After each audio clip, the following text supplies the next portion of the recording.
have been putting off for a very long time. I actually wasn't sure I ever wanted to address this online. I was kind of just hoping that people would forget how bad my teeth were, or I would just keep meeting people who never knew how bad my teeth were. But I did so much research before I made the decision to get my porcelain veneers that I felt like I owed it to share the process and share my journey. I know that watching YouTube videos really helped me with my decision and just understanding everything a lot more. So I'll be splitting this video up into 3 parts. There's a lot to go over. First, I will be showing you the entire process, and I did film a little bit during my procedures, and some of these clips are a little bit graphic, so please feel free to just fast forward through if you don't want to see some of that stuff. Then I'm going to be going over why I got veneers, all the concerns I had going into it, and why now I feel like it's honestly the best investment I ever made. I'm so happy with my decision. And last but definitely not least, I'm gonna be talking about pricing. I held on to my receipts, so we're gonna talk about everything broken down, how much the whitening was, how much each veneer cost, the lab fees, everything. I know that this is something that a lot of people didn't talk about in their videos, but for me at least, it was a huge aspect since it is a really expensive procedure and a really expensive decision. Before I dive in and roll the clips, I do want to show you guys a proper before, that way you can get an idea of the before and of the after. But I spent 20 minutes this morning scrolling through my camera roll, looking for just one photo where I was smiling with my teeth or laughing with my teeth showing, and I couldn't find not even one, which is kind of so sad actually. I had just grown accustomed to laughing like this and smiling with my mouth closed. So this is a clip from one of my first ever YouTube videos. Honestly, it's hard for me to watch this now, but you guys needed a before and after, so here we are. This was my starting point. Now let's dive right in.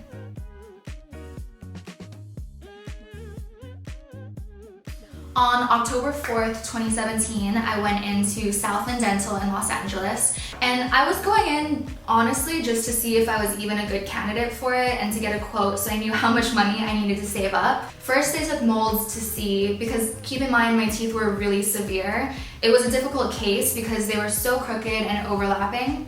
Usually you do braces and then veneers for teeth as crooked as mine, but I was really adamant about wanting to skip that step if possible. I didn't expect to make a decision that day, but it was kind of a whirlwind. Once I went in there, everything just happened so fast, and they were so positive and made me so comfortable that I was like, okay, honestly, fuck it, let's do this. About 2 weeks later, I had an appointment to have my gums trimmed. Going back to how my teeth were overlapped, because of that, the gums were sort of uneven. You know what I mean? Like, it wasn't a straight gum line like this. It was up here, and then there was a crooked tooth down here, and then it was up here, and then down here again. So they said that they could skip trimming the gums, but even though the teeth would be straight, if the gums were crooked, then it would still look crooked. So I decided, okay, I'm gonna do this anyway, so I might as well do everything that you're recommending. I want it to turn out as nice as possible since it is permanent. This isn't a step that everyone needs to go through, by the way. If you have even semi-straight teeth, you probably wouldn't need to have your gums trimmed.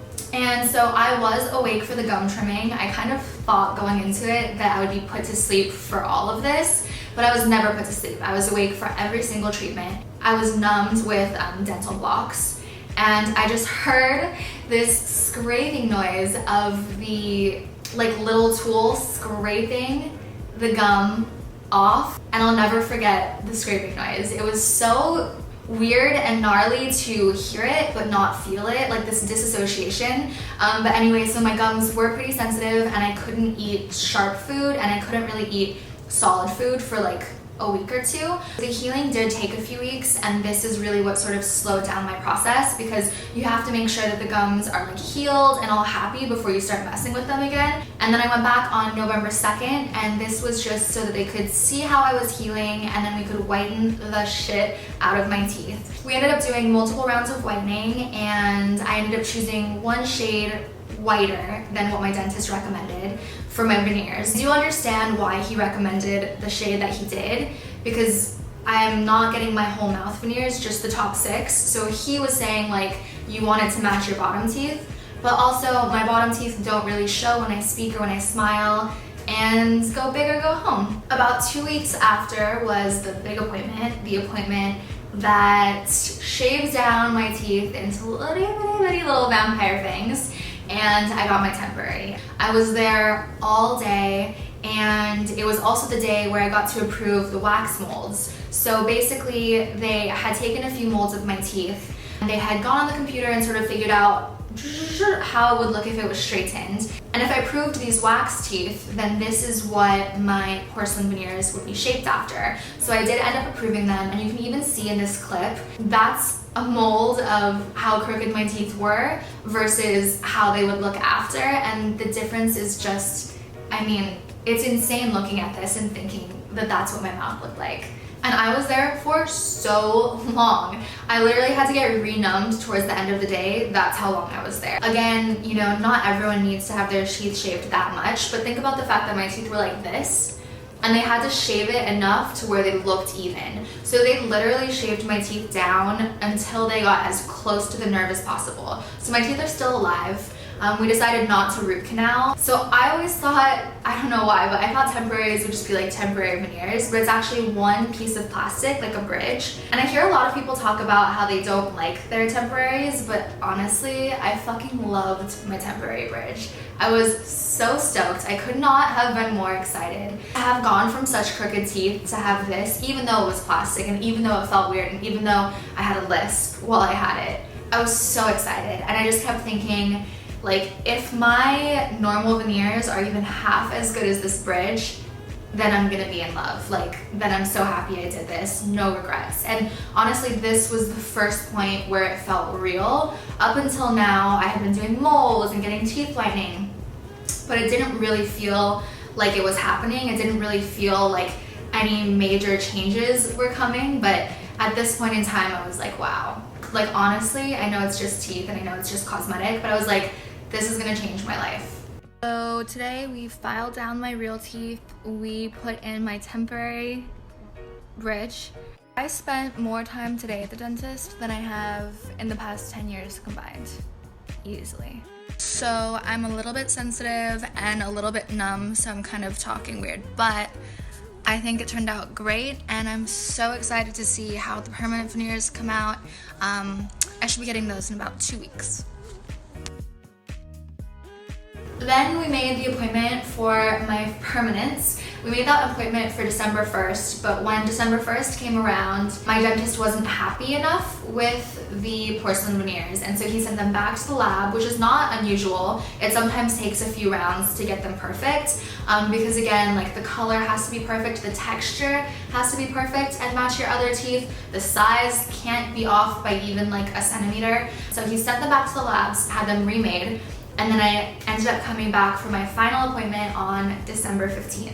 This next video is the one that may be graphic for some people, so again, feel free to fast forward if you don't want to watch this. This is a clip that the tech took of my veneers being placed on my shaved down teeth. It's so weird to watch them basically cement these teeth in place. It's not cement, but you know, that's just what I would equate it to, like a cement-like mixture.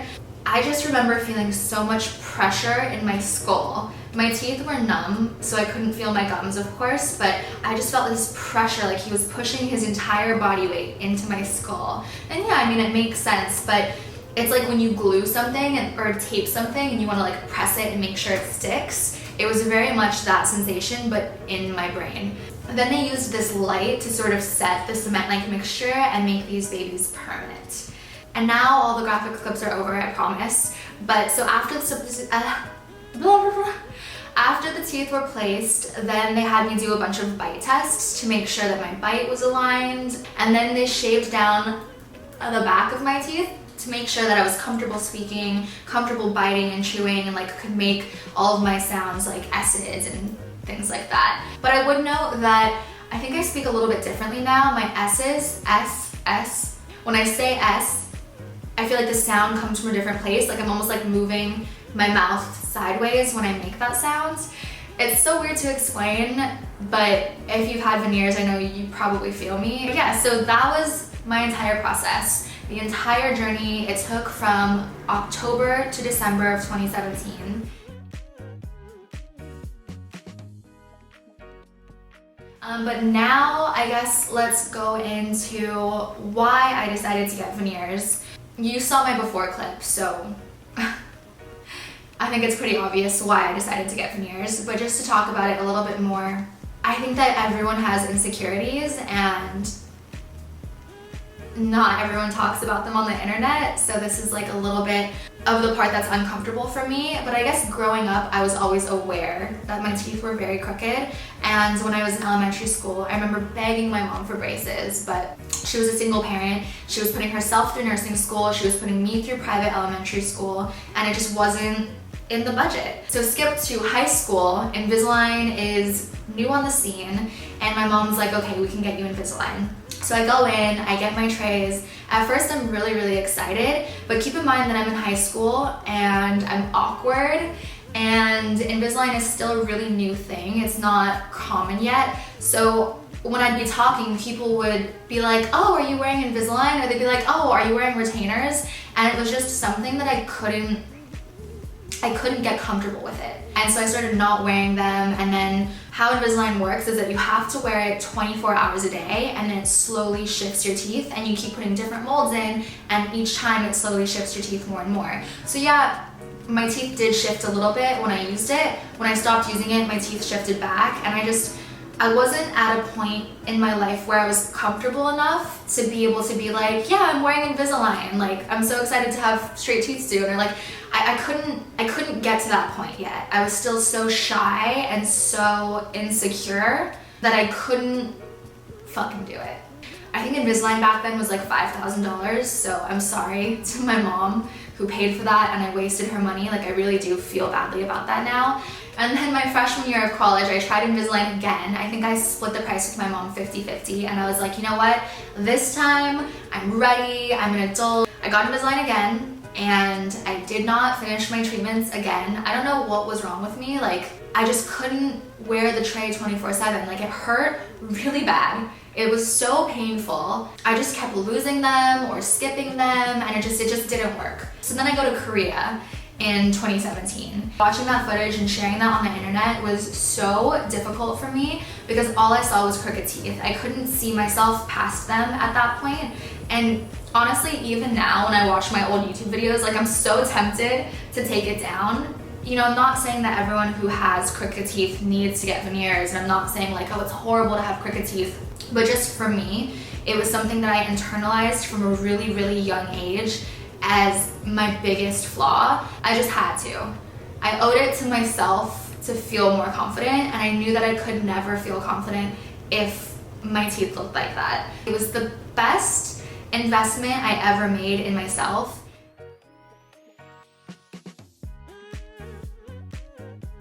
And now, the moment you've all been waiting for, the cost of porcelain veneers. This is my receipt, and then just some like signatures and fine print behind it. So the total of my treatment, and I got my front 6, 1, 2, 3, 4, 5, 6 veneers. This cost would have been $14,144. I did agree to share the story on my Instagram. So back in 2017, if you followed me on Instagram, then you would have seen my stories like going to Southland Dental and like today I'm getting my bridge and all those kinds of things. So because I shared it on Instagram, I was able to negotiate it down to $10,050. The price would have costed $14,144, and the price I paid was $10,050. I didn't go in there because I knew they'd give me a discount. I really did my research, and I maybe could have found somewhere cheaper, but it's like if you're getting your nose job done, you don't want to go to the cheapest place. Like if you're getting breast implants, you don't want to go to the cheapest place. Like if you're getting something permanent on your body, you don't want to find the cheapest, you want to find the best. I called around and I watched lots of YouTube videos, again, so many YouTube videos, and I found Southland Dental, and I really felt comfortable there, and I felt like maybe it wasn't the cheapest price, but I feel like it also was reasonable. $14,000 for 6 veneers is pretty much standard. I think in Los Angeles, at least, it's standard. If you live somewhere else in the country, I can't really speak to that. Let's go line by line. Office whitening was $399. My diagnostic casts, which I guess my molds, are $1,500. Prophylaxis adult, I'm not sure what that was. That was $95. Suture removal was free, and each individual veneer cost $1,800. So $1,800, $1,800, $1,800, $1,800, $1,800, $1,800. Clinic crown lengthen hard tissue. I'm gonna assume that that was my gum trimming. That was $1,350, $1,350. That's it. Yeah, so I think they did include the lab fees in the price of the tooth. If you were to go and get 6 veneers done, then it may cost you around $14,000. It was a big investment, but what I really liked about Southland Dental is that they worked with me and they let me finance through them with 0% interest. So in the end, I think I put $2,000 down that day. Some months I would pay $500 if I couldn't afford more. Some months I would pay $2,000 if I had a really good month. And it took me a little under a year to finish paying in total, but there was no interest on any of that. I just paid them directly. I was really only able to have it done because they financed me in this way. Otherwise, I could have never afforded it at the time. But yeah, so I mean, that's all I have for you guys today. I feel like I talked so much, but there was so much information to go through. I hope that if you're considering getting veneers that this helped you, and if you have any questions at all, please feel free to leave them down below. I'm going to be doing another video next week that's more of like a Q&A about veneers, so feel free to ask anything, price, healing, cost, just anything at all, and I'd be happy to answer them. So thank you so much for watching. Please thumbs up and subscribe if you're not already, and I'll see you next time.